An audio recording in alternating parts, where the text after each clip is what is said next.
आदाब नाज़रीन, खबरनामे में आपका इस्तकबाल है। मैं हूं साइमा खान। सबसे पहले नजर हेडलाइंस पर। वज़ीर आज़म नरेंद्र मोदी की स्मार्ट इंडिया हैकाथन 2024 के अज़ीमुल शान फाइनल में नौजवान इख्तराकारों के साथ बातचीत। 51 नोडल मराकिज़ पर 1300 से ज्यादा तलबा टीमों से किया खिताब।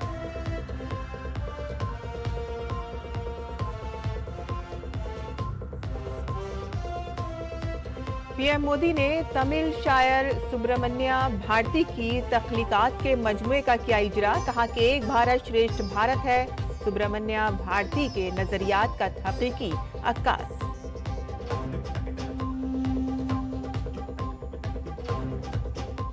बीजेपी रहनुमाओं ने चेयरमैन के खिलाफ अदम एतमाद की तहरीक पर राज्यसभा में अपोजिशन के रवैये पर उठाए सवाल। सोरोस से ताल्लुकात को लेकर कांग्रेस को भी बनाया गया निशाना।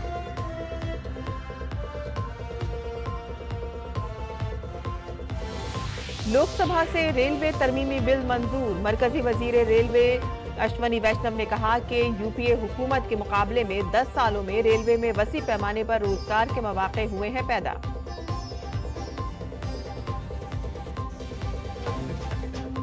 जूनियर एशिया कप हॉकी में फातेह के रथ पर सवार भारतीय टीम आज चीन के खिलाफ उतरेगी मैदान में और अब भारत की नजरें हैट्रिक पर मरकूज।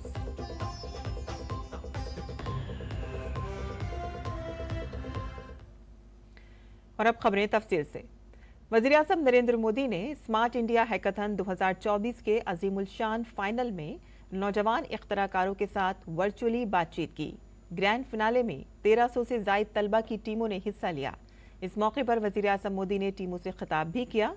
स्मार्ट इंडिया हैकाथन का 7वां एडिशन मुल्क भर के 51 नोडल मराकिज़ पर 36 घंटे तक नॉन स्टॉप चलेगा, जबकि सॉफ्टवेयर एडिशन 11 से 15 दिसंबर तक जारी रहेगा।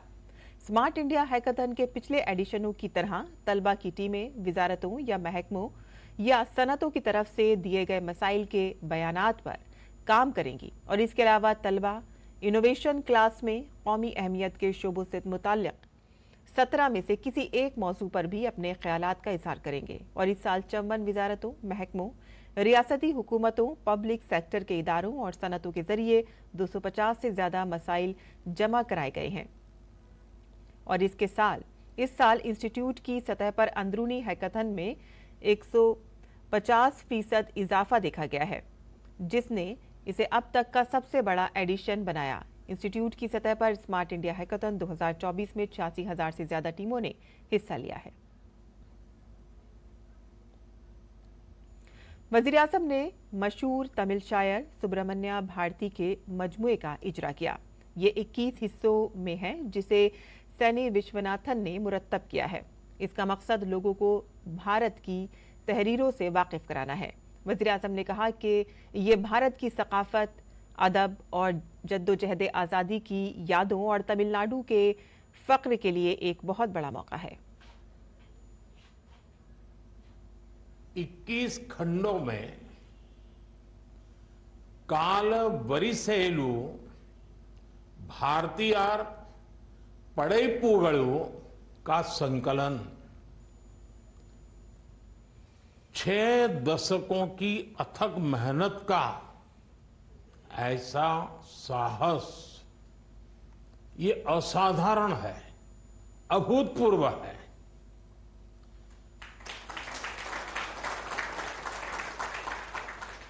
सीनी विश्वनाथ जी का ये समर्पण,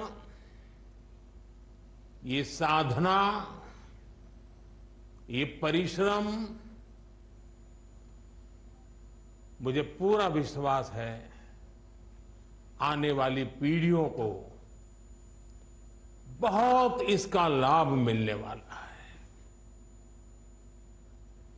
और तमिल कदीम तरीन जबानों में से एक है। हुकूमत ने तमिल अदब को फरोग देने के लिए बहुत से इक़दाम किए हैं और इस सिलसिले में अजीमुल शान अजीम शायर सुब्रमण्या की जिंदगी के रास्ते, उनके फलसफे और अफकार को लोगों तक पहुंचाने का काम किया जा रहा है।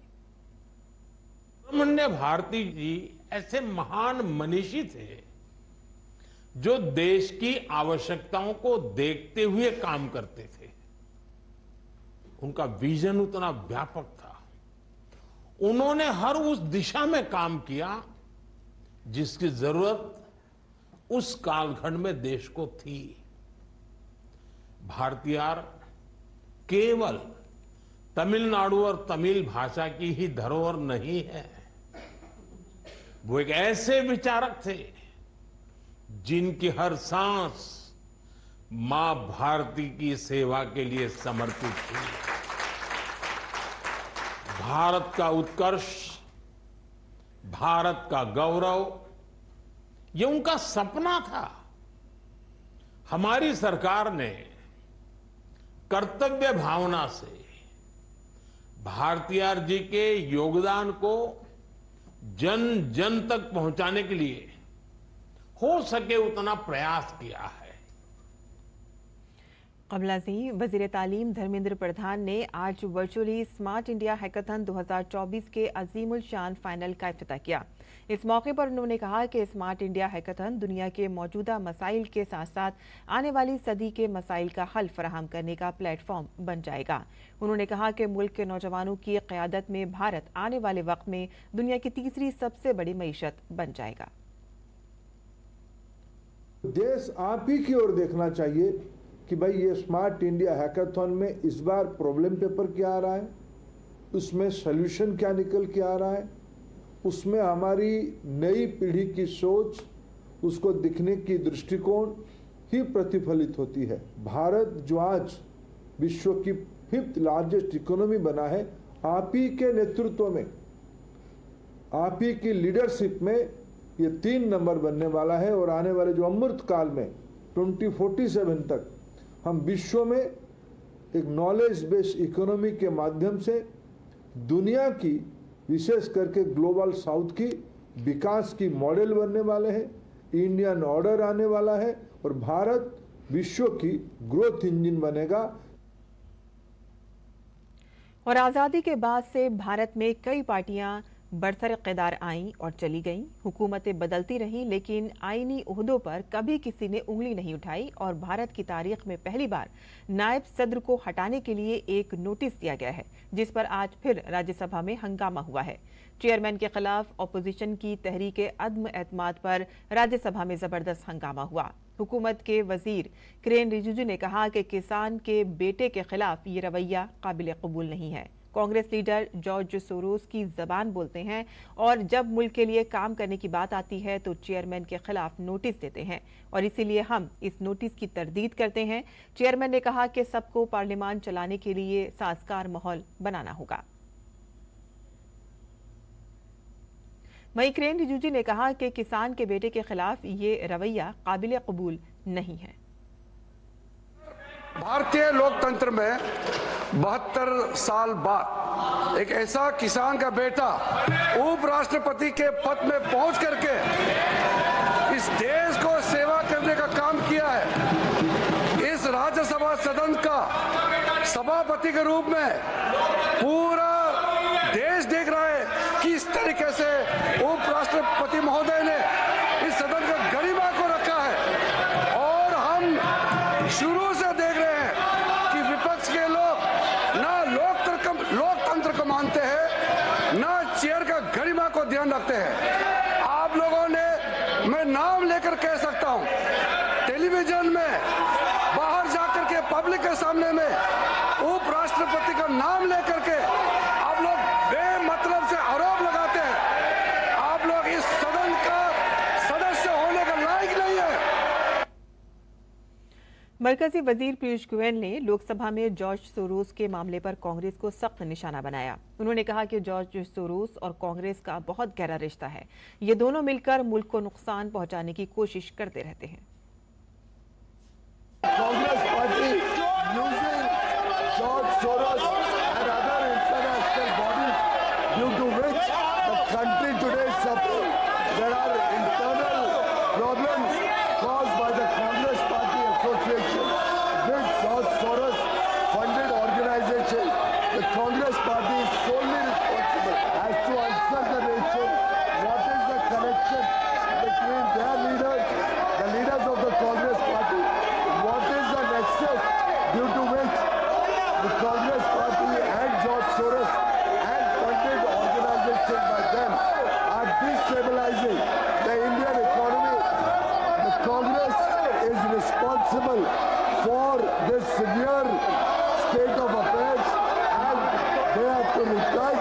question why George Soros has such a close connection. George Soros के मामले पर ऑपोजिशन के हंगामा राय की वजह से राज्यसभा की कार्रवाई एक बार फिर से दिन भर के लिए मुलतवी कर दी गई। राज्यसभा में ऐवान के लीडर जेपी नड्डा ने पूछा कि कांग्रेस और सोनिया गांधी के दरमियान क्या ताल्लुक है।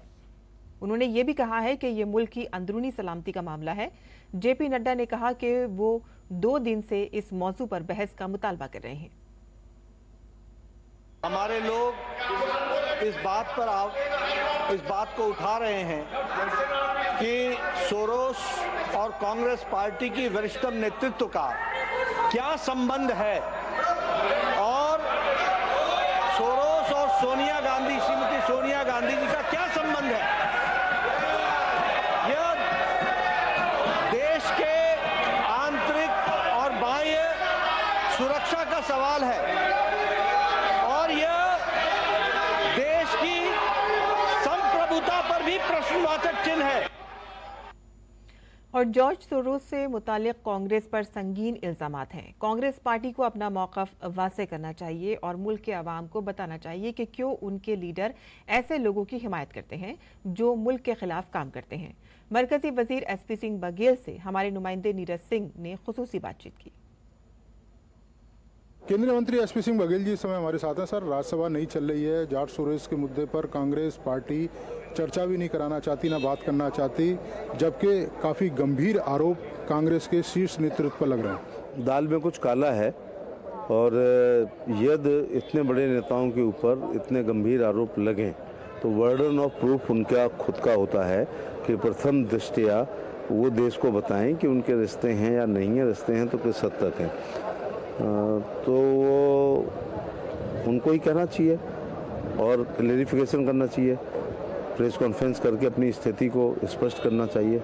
वो एक शेर है कि तुम्हें सबके सवालों के लिए तैयार रहना है, कोई भी पूछ सकता है वो तेरा कौन लगता है। उन्हें बताना है कि हमारा कुछ नहीं लगता। वो बीजेपी ये भी आरोप लगा रही है, चाहे भोपाल गैस कांड हो, एंडरसन से लेकर अगस्ता वेस्टलैंड और अब नया एक मामला जॉर्ज सोरोस, तो एक लंबी फेहरिस्त है कांग्रेस और जो देश विरोधी गतिविधियों में लगे हैं लोगों के साथ संबंधों की।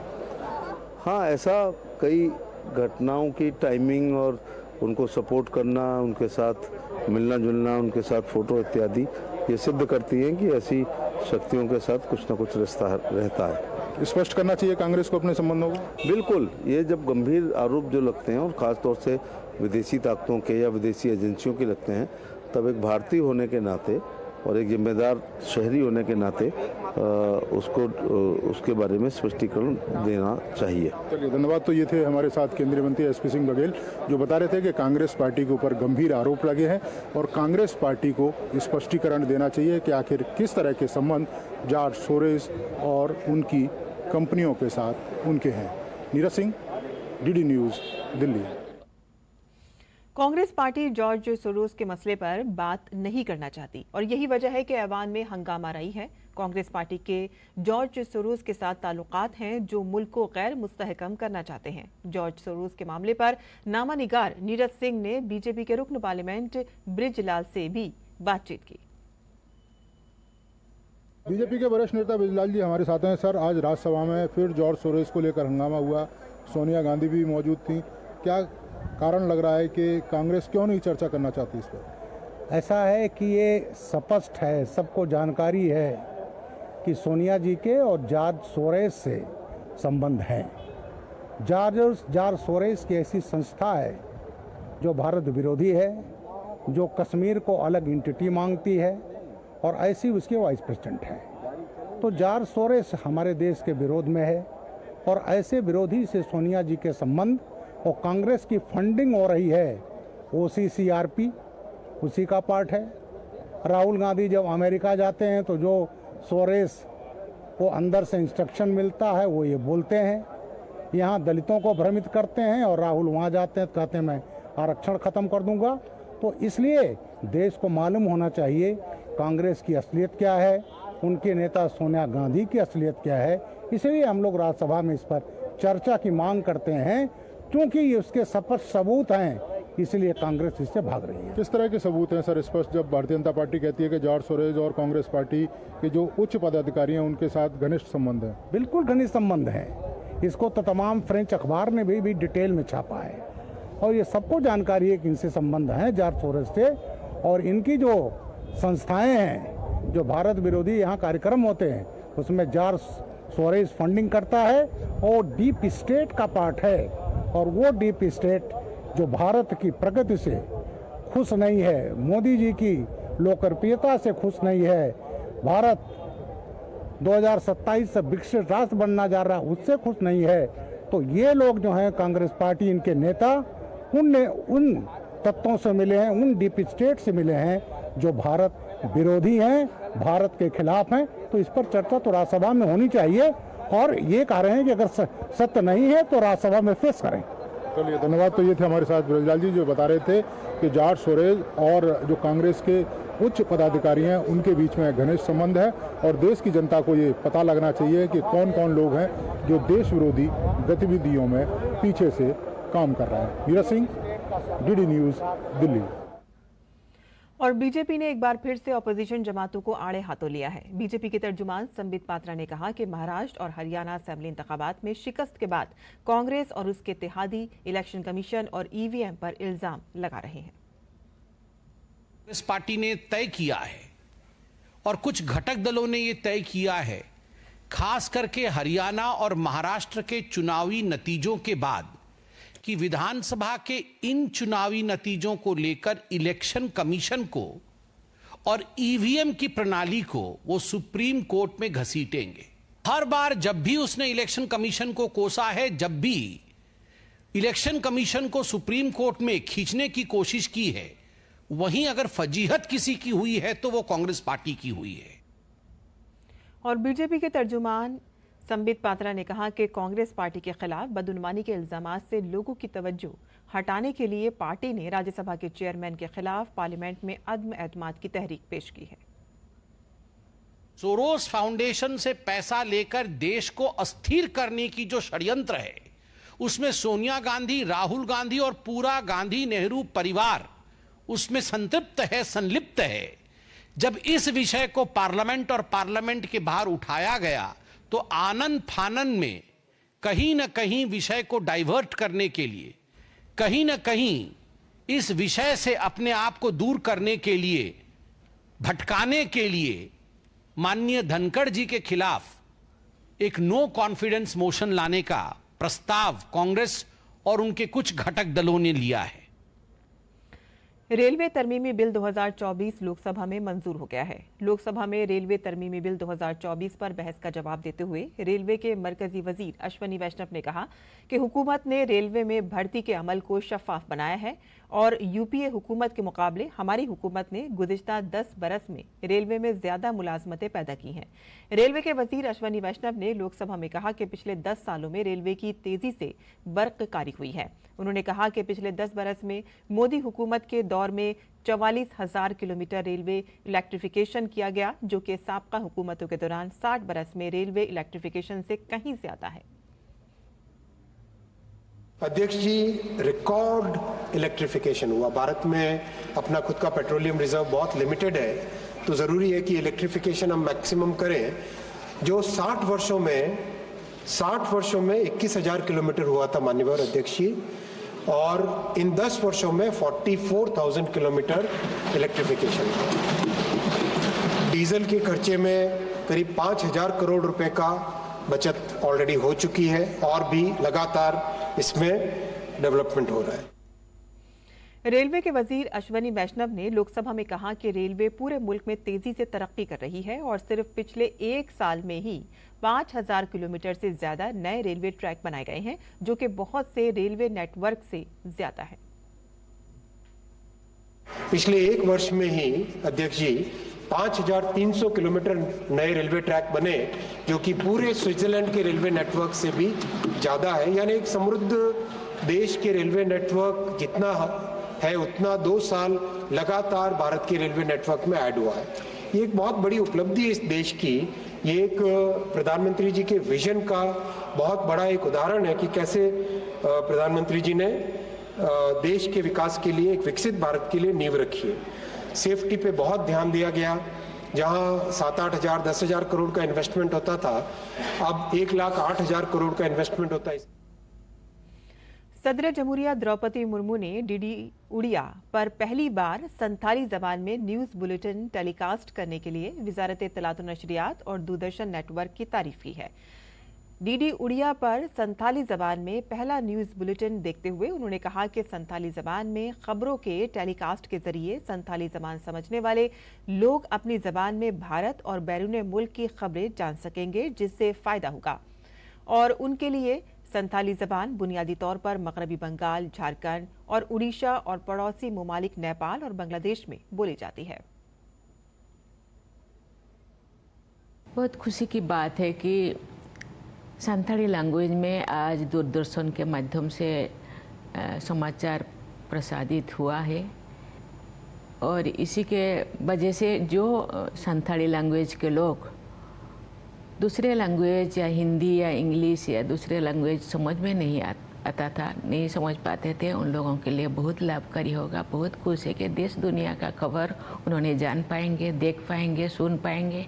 केवल देश नहीं, विदेशों में बहुत संथाली लोग रहते हैं, बांग्लादेश में रहते हैं, नेपाल में रहते हैं, बहुत स्टेट में रहते हैं, और उसी लोग भी संथाली लैंग्वेज दूरदर्शन का समाचार सुन के देश विदेश के खबर और जान पाएंगे और खुश होंगे। बहुत धन्यवाद। इसीलिए मैं I&B डिपार्टमेंट को, दूरदर्शन को बहुत बहुत धन्यवाद देती हूँ। छत्तीसगढ़ में पुलिस और नक्सलियों के दरमियान तसादुम में फौजियों ने एक वर्दीपोश नक्सलाइट को हलाक कर दिया है। ये वाकया बीजापुर जिले के गंगालूर थाना इलाके के मुनगा में पेश आया है, जहां पुलिस को 30 से 40 नक्सलियों की मौजूदगी की इत्तला मिली थी, जिसके बाद आज सुबह DRG टीम को रवाना किया गया। मुनगा जंगल में पहले से घात लगाए बैठे नक्सलियों ने पुलिस पर अंधाधुंध फायरिंग की और इस वाकये में DRG के 2 फौजी जख्मी भी हुए हैं। पुलिस ने जाए वारदात से नक्सलियों के कब्जे से बहुत सी अशिया बरामद की हैं। SP जितेंद्र यादव ने इस एनकाउंटर की तस्दीक की है। वक्फ तरमीमी बिल पर JPC की अहम मीटिंग आज शुरू हो गई है। मालूमात के मुताबिक मुश्तरका पार्लिमानी कमेटी ने वक्फ तरमीमी बिल की 44 तरामीम पर अब तक 500 सफ़हात पर मुश्तमिल रिपोर्ट तैयार की है और आज की मीटिंग में दारुल उलूम देवबंद के नुमाइंदों ने भी शिरकत की। इससे पहले दारुल उलूम ने वक्फ पर JPC इजलास में शिरकत नहीं की थी। आम आदमी पार्टी दिल्ली में अपने बलबूते पर इलेक्शन लड़ेगी। आज ये बात पार्टी ने वाज़े कर दी है। दरअसल जराये के मुताबिक इत्तला आई है कि दिल्ली इंतखाबात में इत्तेहाद को लेकर कांग्रेस और आम आदमी पार्टी के दरमियान मुआहदा आखिरी मरहले में है। ये भी कहा जा रहा था कि 15 सीटों पर कांग्रेस, 1 से 2 दीगर इंडी इत्तेहादी जमातों और आप बाकी सीटों पर इलेक्शन लड़ेगी, लेकिन आज आम आदमी पार्टी ने वाज़े कर दिया है कि दिल्ली में कांग्रेस के साथ कोई इत्तेहाद नहीं होगा। अरविंद केजरीवाल की बात पर भरोसा कौन करता है हमें मालूम नहीं है। वो आज कहेंगे कर रहे हैं, कल कहेंगे नहीं करेंगे, परसों फिर कर लेंगे। तो अरविंद केजरीवाल और झूठ ये एक दूसरे के पर्यायवाची हैं। इनका गठबंधन होता है या नहीं होता, इससे भारतीय जनता पार्टी की तैयारियों को कोई फर्क नहीं पड़ता। भारतीय जनता पार्टी दिल्ली में सरकार बनाने जा रही है। आम आदमी पार्टी के रुकन पार्लियामेंट राघव चटर्जी ने आइंदा दिल्ली असेंबली इंतखाबात में कांग्रेस के साथ इत्तेहाद की खबरों को बेबुनियाद करार दिया है। उन्होंने कहा कि पार्टी अपनी तंजीम और अपनी सियासी ताकत के बलबूते पर आइंदा दिल्ली इंतखाबात लड़ेगी। मैं ये बात स्पष्ट कर देता हूं कि आने वाला दिल्ली चुनाव आम आदमी पार्टी अपने संगठन की ताकत और अपने राजनीतिक बलबूते पे लड़ेगी। किसी प्रकार का कोई गठबंधन का सवाल ही पैदा नहीं होता। ये जो खबरें हैं कि क्या आम आदमी पार्टी और कांग्रेस के बीच गठबंधन हो सकता है, होने जा रहा है, अन्य प्रकार की खबरें, ये पूरी तरीके से निराधार हैं। आम आदमी पार्टी पिछले 3 दिल्ली चुनाव लगातार अपने बलबूते लड़ती आई है, जीतती आई है, सरकार बनाती आई है और सरकार चलाती आई है अपने बलबूते। पंजाब में किसान तहरीक की वजह से शंभू बॉर्डर पिछले 10 महीनों से बंद है। बॉर्डर बंद होने से जहां आम लोगों को शदीद परेशानी का सामना है, तो वहीं कारोबार भी शदीद मुतासिर हुआ है। देखिए हमारे नुमाइंदे अजीत द्विवेदी की ये रिपोर्ट। शंभू बॉर्डर बंद होने से जहां आम लोगों को परेशानी का सामना है, वहीं अंबाला, जो कि एक बड़ा सनती मरकज है, बुरी तरह मुतासिर हो रहा है। खुद अंबाला में साइंस के आलात की एशिया की सबसे बड़ी मार्केट है, जहां से मुल्क और दुनिया को साइंस और सर्जिकल आइटम सप्लाई किए जाते हैं। लेकिन पंजाब में किसानों की तहरीक की वजह से तिजारत में जबरदस्त कमी आई है और ये 80% तक सिमट कर रह गई है। किसान का धरना लगा हुआ है, इससे बहुत ज्यादा नुकसान है।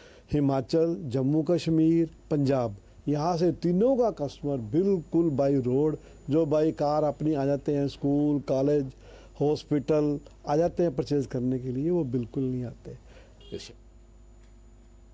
और खेल की खबरों की बात करें तो अम्मान में खेले जा रहे खवातीन के जूनियर एशिया कप हॉकी मुकाबले में आज भारत का मुकाबला चीन से होगा।